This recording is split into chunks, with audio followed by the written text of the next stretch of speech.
You're in the high school gym, the whole school's there. Maybe you went to a bigger school than me, I don't know. But at my school, you could fit the entire student population in the high school gym. And, you know, the big kids got the half a dozen seats that were available. Everyone else had to sit cross-legged on the hardwood floor. But the reason you were there was because the teachers were going to stand up and give out awards.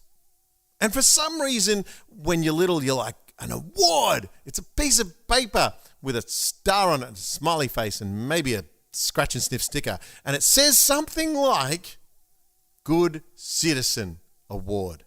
You don't really know what that means. You just know that at some point, someone's going to get called out from your class and you're going to walk up in front of the student body and receive a certificate. For some of us, that was the most exciting thing in the world. For others of us, it was the most terrifying thing in the world. Probably everybody wanted the recognition. Not everybody wanted to stand up in front of everybody and say thank you. But either way, you could go home to your family and go, I got this thing. I got this thing. And it kind of solidified in you that you'd done something good, something special had happened. And the way that the leadership of your school decided to do that was by handing you a small, possibly A5 piece of, 250 GSM card. Sorry, I like talking about the thicknesses of paper. What about you? I'm old. But here's the deal. You would have these awards and somebody would stick it on the fridge. And it would last on the fridge or wherever it was until, I guess, it fell off, the dog ate it, or the next kid came home with a better award. There was something special about recognizing something that you'd achieved. And as I look back on those moments, I realized that they weren't really that special in adult world, but they were so exciting for you as a child. And now as a parent, I sometimes get to go to those school assemblies where the school has forewarned me, hey, your child is going to get a blah. It's important to mark special occasions. It really, really is. Birthdays are an obvious one, the present you're looking forward to or the friends you're going to invite over. Christmas is obviously massive and completely confusing all at the same time. Graduations, awards days, baptisms, weddings, all of those things are really special and we need to learn how to mark them well. But for a lot of us as parents, they are exhausting things to think about, to prepare for. And all you're really trying to do is mark an occasion for a child so that they remember that something special happened on that day and they were the special person in that picture. As much as, we go to stupid lengths sometimes to do it, we need to remember that actually the simple things, that little card that I got at school in grade 5 for being a good citizen, that meant something to me. And I want to encourage parents that maybe you're forgetting about how simple it can actually be. Jesus actually marked occasions really, really well. He was good at a few things, Jesus, wasn't he? But, he was good at showing up at weddings and making sure everybody had, oh, wait, that was a big deal because he kind of turned water into wine. He kind of fed 5,000 people at a meal one day and he kind of celebrated with people at their dinner tables when they came to faith. But either way, they're the big moments. I think sometimes we forget that most of the moments, even for Jesus and his disciples, were walking along the road when something was said. Oh, you have great faith. You have been called. You have been actually designed. Peter, on this rock, I will build my church. Those kind of things were just moments in time, but they were marked and they were special. So as much as Jesus kind of blew the roof off with a lot of the big things that we remember and we look at those things and go, I wish we could replicate that, I actually think we need to look a little closer at some of the micro moments and maybe think about what it was to just walk alongside and hear those ideas and those thoughts of what we could be in the future.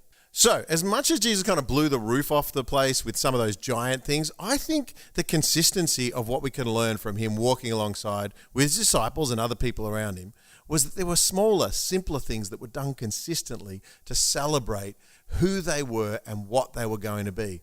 I think maybe we could spend some time unpacking what it is to celebrate the little things together. I'm Justin. This is Father Figure.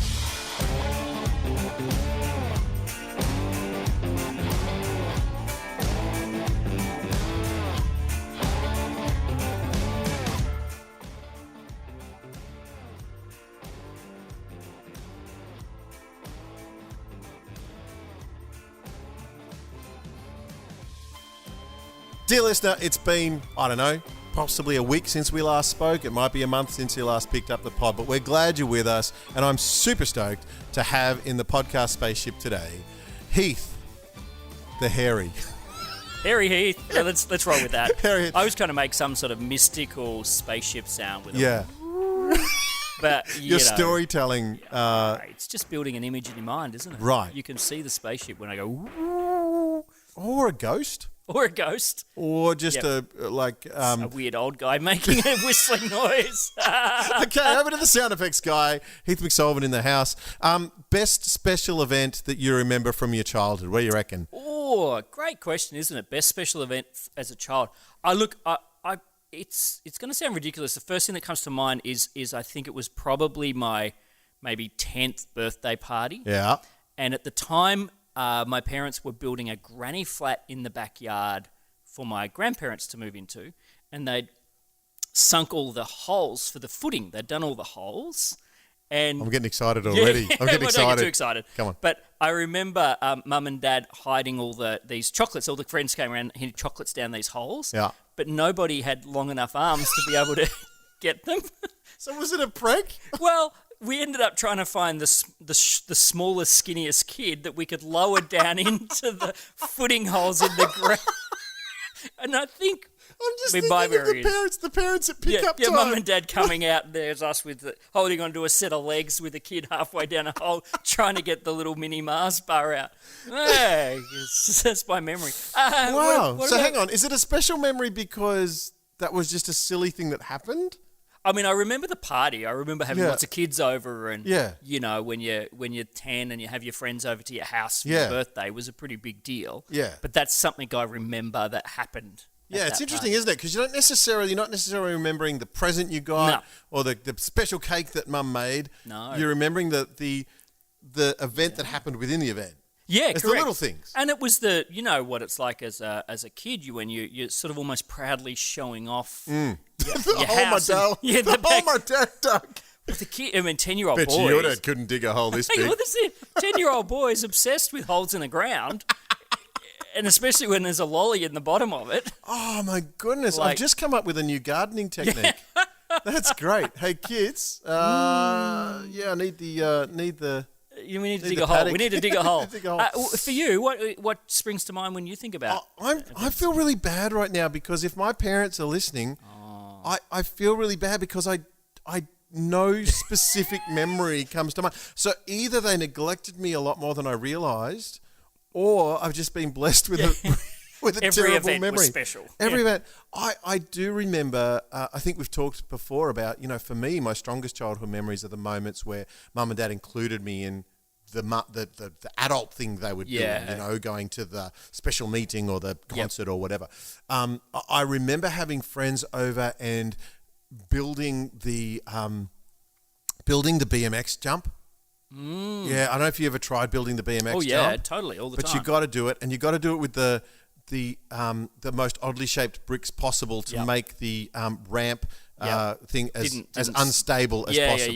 yeah. You don't want to use any engineering skill. Ooh, heck is no. the point. No. And you want a plank of wood that only just fits Yeah. the bike tires Yeah. at the length. and So there's a good bump as you hit the bottom of the ramp to enter it. so you wanted to set it up so that you had the opportunity to fly through the air as you were dreaming that was about to Yeah. happen, and or watch your friends, Yep.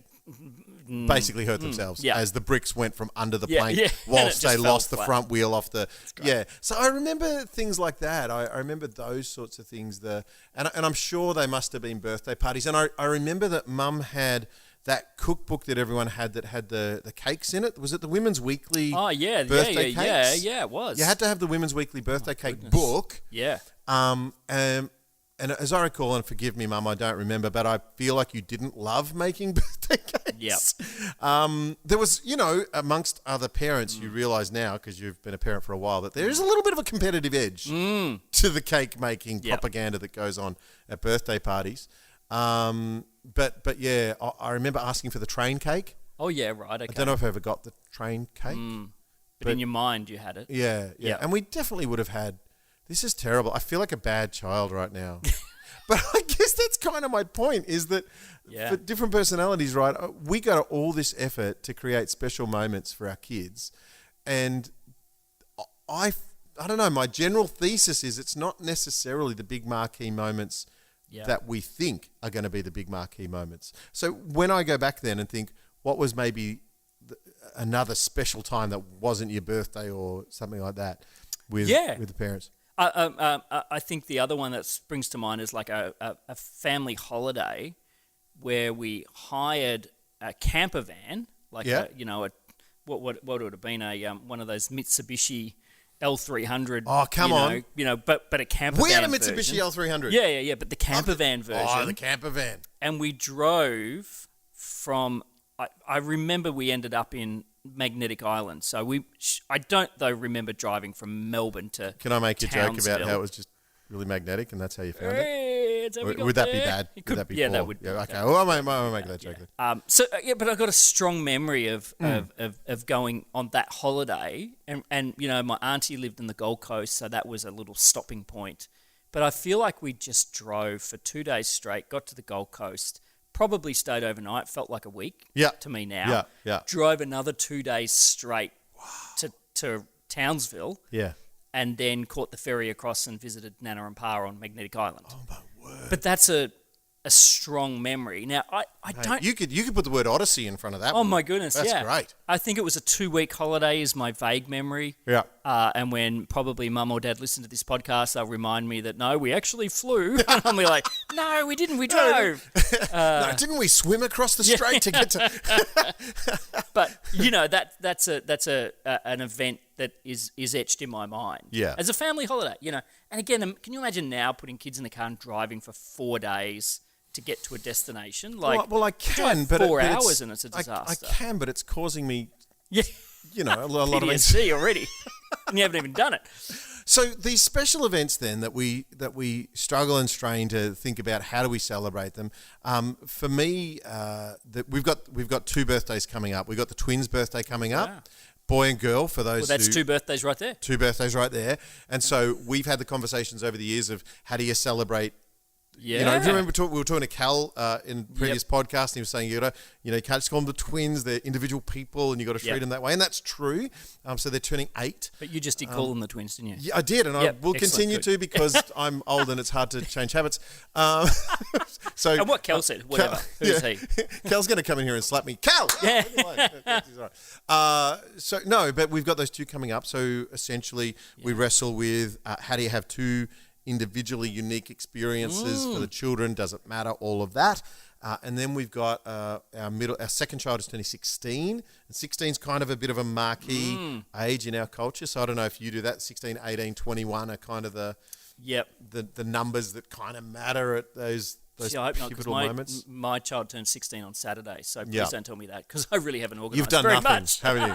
Got the presents, but that's about it. Can I just say, this is father figures. So it's 2 dads talking, and all the mums listening just went, oh. That'd be right.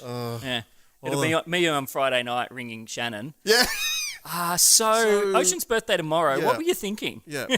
This is my theory of how the budget gets blown out. So you start with, we'll treat this sensibly. Yeah. But then you realise that 20 minutes before the kid comes home from school, you haven't done anything, so you just spend $300. Yeah, it's so true. Oh my goodness. All the dads listening just went, oh, wow. Yeah, you do that too. We went to Coles. Yeah. We bought the most expensive cake we could find because it... And then went down the lolly aisle and just tipped it all in. Yep. And then we were like, sure, I'll buy that thing at whatever, at EB Games. Yeah. Whatever. Oh, man. I'd hate to think what I've actually spent on birthdays because I'm not organised. Yeah. Well, I've done all right this time round. Yeah. We're digressing slightly, but special event, 16 on Saturday. Okay. He wanted to go and see Batman showing at the Princess Theatre, I think, with the Melbourne Symphony Orchestra playing the score. Yeah. So he's got 2 tickets for that, which he wanted to see that. Nicely it's done. a 1989 Batman too. So the Michael Keaton Batman. Yeah. It's the Danny Elfman. Danny Elfman's orchestrated. Yeah. So it's the good one. Yeah. Come on. And it wasn't a great film, but Danny Elfman's score. Yeah. It's spectacular. Yeah. We're going back to the The guy that wrote The Simpsons, for all those who were listening along. There you go. Well done. Thank you. So and then the other thing that I've got him, because he just decided he's quite musical. Mm-hmm. He's started playing the drums and has taught himself to play drums. Got an electric kit? No, got my old drum kit. You've got the acoustic kit set up. Mm-hmm. Oh, but can we just stop and pray? Well, my second child has been playing that for the last couple of years. Yeah. So it's already been noisy. Now it's extra noisy. Oh, wow. For longer periods of time.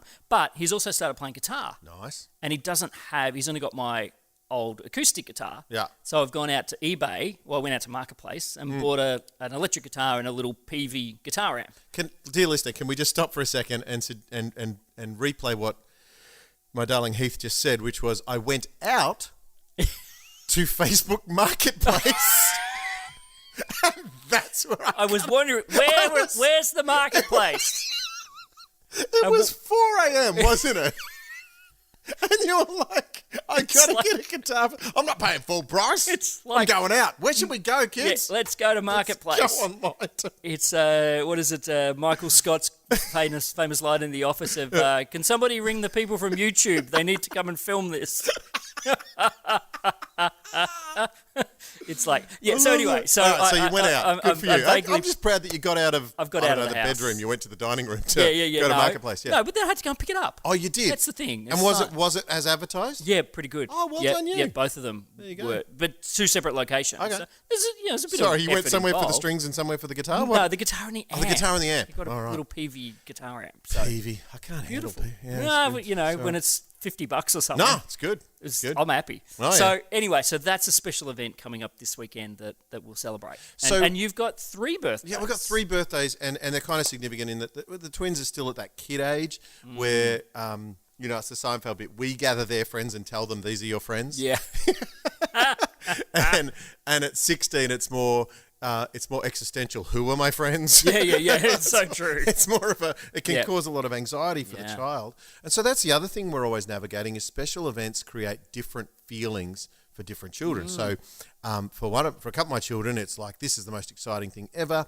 For a couple of them, it's like, please don't even, I don't want to talk about. But we also intuitively know if we don't mark the occasion, they will be saddened. Yeah. For me, personally, I don't like marking the occasion myself. So I don't know why. Same. Birthday's coming up, and Jodie will say, "What should we get you?" And I'm like, "How about how about we hang out?" I don't care. Because you buy everything outside of your birthday. I think so. I think adulting takes you away from the joy of moments. Moments. It really does. I was looking forward to getting that because you can go and get it. But isn't that why, even as adults, we need to admit we can do this for one another? Those little award moments, those little moments at work. Why do workplaces have employee of the month? Or it doesn't mean anything. But it gives you that little somebody noticed, somebody saw me. We have here at 89.9 The Light, we have an award called the Stellar Award, which is you've done something. Sorry, surely every time you're at the back going, come on, you were all dancing like Elaine. Stella! Can't you hear me yell? Oh yeah, is that one? That was the Simpsons reference. I actually went Seinfeld. Sorry, we date ourselves every time. There's a Seinfeld episode where Elaine Stella, yell Stella. Yep. And then the Simpsons take it. They do the streetcar episode where Ned Flanders plays the lead role. I don't know why we're mentioning all this, but anyway. So we have a Stellar Award, which, to be fair, Cam Want, who is on air here, one of the on-air announcers, I usually vote for him in the Stellar Award for turning up to work. So it's usually just, thanks, mate, you've turned up to work. You should be part of the award system. So basically, turning up as an adult, he gets an award. You get an award. Yeah. Even though we're paying him, I'm sure, but it's irrelevant. We think we are. But there's something in that award thing, isn't there? Absolutely. Yeah. Marking the occasion. So I think as a dads often will express that they don't feel celebrated and they don't feel seen. It's a fairly common conversation amongst men that feel like they're pouring out of themselves and not receiving much back. Yeah. So one of the ways I try and negate that feeling, because it's kind of a bit about, hey, it's not about you anymore, and you're Yeah. coping with that all Yeah, through your yeah, life. yeah, yeah. As we get older, we still think we could play in the AFL and the NBA, and the boys never let go of those dreams. There's still, isn't there? I remember being at the foot. I'm an avid footy fella. Yeah. Used to go every week, and I remember when I was about 35, sitting in. I used to sit almost on the boundary line, right by the fence. Yeah. And I remember when I was 35 going, I don't reckon I could do that anymore. Now, I couldn't do it for the previous 15 years either, but at 35... no point in your life was that a possibility. Exactly. But there's still possibility. So we still have our own dreams, and adulting is a lot about letting go of the unrealistic stuff, that energy can be focused on your child. And some of the things that you can do together actually will give you just as much of a kick as you achieving things uniquely by yourself. Yep. So I think sometimes marking the occasion, and that's why you see we're going to the rock climbing place for my kid's birthday. Yeah. But the dad is up the wall with the kid, Yeah. and it's an experience that we share together, and we mark time, and we say, let's enjoy each other's company. Yeah. So that seems to be what it's about in the end. Yeah. I think a good example on the weekend. I'm where I live. I live a little bit rural, and I'm in the CFA, so the Country Fire Brigade, and we had our brigade awards night, which is literally an awards night to give to people that have done great things in the brigade or been in for 10 years. Please tell me that the guy who wins the big award gets like a fire hose salute, like they do for the airplanes as they come in. As they walk up on the stage, we've all got little fire hydrants and we're just squirting them with foam. I want to go to that awards. Oh, I'm so going to add that into next year's award night. Do it. So it was Saturday night, and I, for a bunch of reasons, was only took my youngest child, who's 8, and he'd been sick on and off during the week, and the reason that's why the other kids didn't come. Anyway, the awards night's going on, literally, and he's like eating a bowl of ice cream, chicken nuggets, and whatever, and he's going, "Dad, my tummy feels really sore." In the awards night, I just hear him go, "Oh no, I think I'm going to vomit." Oh no. Thankfully, because he had been sick, I had a sick bag. You got, look at you, prepared. In my pocket. Of course. Literally, I had it in my pocket. Ex-paramedic in me. Wow. Had it in my pocket. And I was not sitting next to him at the time. I was actually on another table. He was on the one over. And he just looks over in the middle of the awards and goes, "Dad, I'm going to vomit." And I'm like, uh-oh, he's serious. Yeah. So I race over with the bag and shove it under his mouth, and he fills the bag while the awards night is going on. And I'm like, and you can see people on the table that don't have kids that are like, "I'm going to look away," or "I'm going to vomit." It's like almost that stand by me where everyone's going to start. So I'm like trying to shuffle him out of the room while he's vomiting into the bag. Yeah. Anyway, that's my awards night story. Right, and so you will remember that awards night, not because you won an award. Not because I won an award, because my kid vomited everywhere. Anyway. Lots of things can make things special. I think, but I mean, it's the funny story, right? And so, but for me too, in the when I talk about the parenting that we do, part of it is actually trying to disciple our children as well, because I'm a preacher man, and so I have often felt that my I don't want to call it my professional life, but that's what it is. It feels like the wrong way to explain it. My calling, whatever, actually puts me under the microscope in a different kind of way. So sometimes by taking on spiritual leadership and pastoring of people, I feel like, man, I'm going to fail. There's a lot of ways I can fail here. Yeah, you guys should all live like this except me. Yeah, exactly. So if you ever hear me give a sermon, you'll hear me say something like, "I preach to myself, and if you get something out of it, that's great." Yeah. Because I want to start there. But with our kids, it's been fascinating to watch them pick up on the faith that we have. And one of the great moments I remember was my son, who's now 18, he was 13 at the time, said, "Dad, I want to get baptized." And we hadn't talked. He said, "Can you tell me about it?" And it was one of those moments where I went, "Oh, wow, that's making sense to you. What a beautiful thing." And we don't force our children into anything. Yeah. We want, I don't think faith works that way. I think faith is an acceptance of what. It's understanding, isn't it, of the things that are around you, and it just starts to make sense for kids. There are moments puzzled together. That's right. There are moments where, as a kid, you just sing the songs and you go to church or whatever, and there's this moment in a child's life where they start having their own sort of process of thought. So it was fascinating to me that he'd come to this conclusion, and I remember watching him. I didn't baptize him. His youth leaders did. Yep. And it was just a beautiful, beautiful moment. And it's something that comes up. The photo comes up every now and again, and he's still super proud of it. Yeah, wow. And it's a beautiful thing because it was his decision, his call. But it was obviously, something that he'd environmentally had been part of and chosen to become part of. It was beautiful. Were you the towel boy? Did you get to hand the towel when he I came think out I was of the crying guy. The towel was for you, just to mop the tears away. Go, wow. Yeah, right. Well, interestingly, the same child who's got a 16th birthday on the weekend, we went to Facebook Marketplace the other week. Good on you for that. He's getting baptised on Sunday. Oh, wow. Yeah.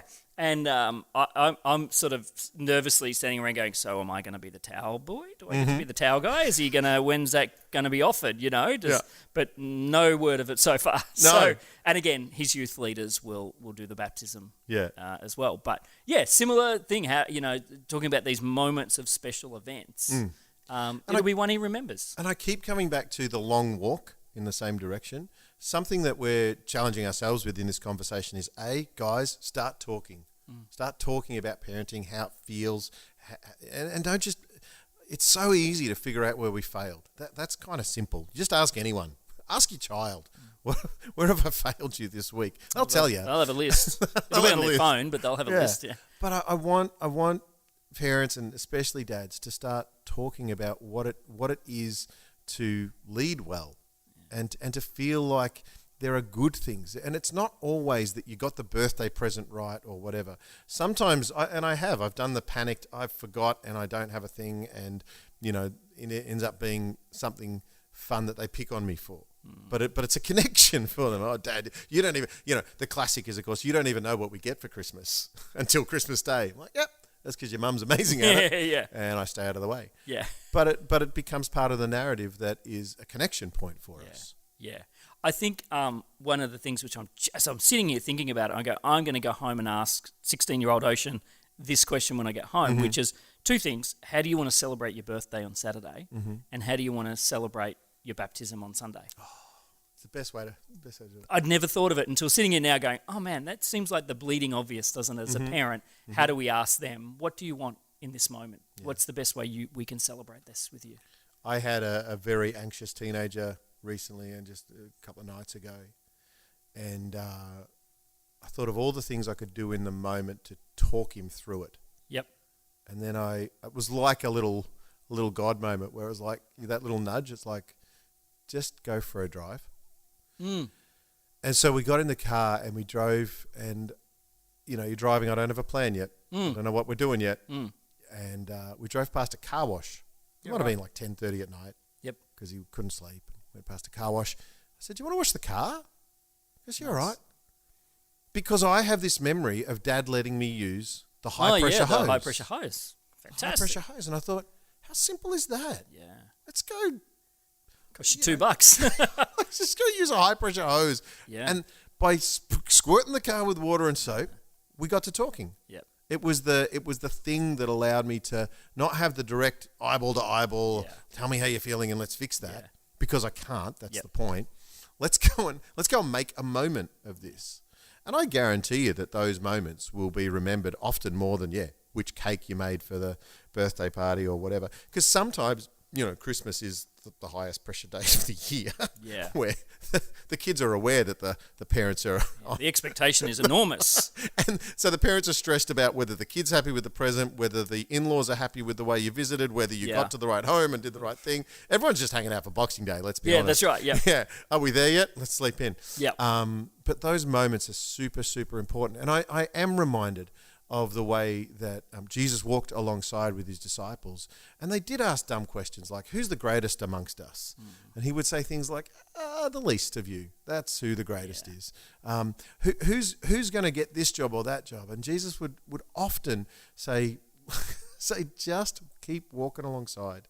There'll be something for you along the way, along the journey. And there were big things like, Peter, you'll be the one on the rock on which I build my church. That was kind of a big deal, but it was also a burden. Sometimes when we're speaking future into our children, we're actually speaking of the burdens they're going to carry, not necessarily the blessing that it will be. We just know that as a child, as a parent, sorry, you're trying to help your child stay as light as possible for as long as possible. I just don't want you to have to carry the burden for as long as possible. But I'll be there when the burdens get too hard. And I'll be there late at night and in the morning, and I'll be there at ED, and I'll be there when I need to be there. And sometimes there will be cake. Dear listener, I hope you've heard something that was helpful today. If you haven't, just, I don't know, write us an email and send it to the complaints department. But, oh, by the way, I should say, we have loved doing this podcast so far, and if you love it and you want to help other people hear it as well, would you just click a number of stars and write something about the podcast on your chosen podcasting platform? That would be great. Dr. Heath McSullivan, it's been grand. It's always a pleasure. I look forward to celebrating you with cake soon. Goodbye, Pastor Michael. Justin Michael Gall. Is that what we call you? Justin Michael Gall. I think when I'm a pastor, I have to be Justin Michael Gall. Yeah. Because you can't just be Justin Michael. Yeah, he's a whole different guy. That's it. Yeah. And then Gus, who the heck's that guy? Oh gosh, Pastor Gall. Pastor Gall. There's something in that. Yeah, and I think now you owe me a tithe. I don't know if that's funny or not, but let's leave it there. Okay. See you next time on Father Figures.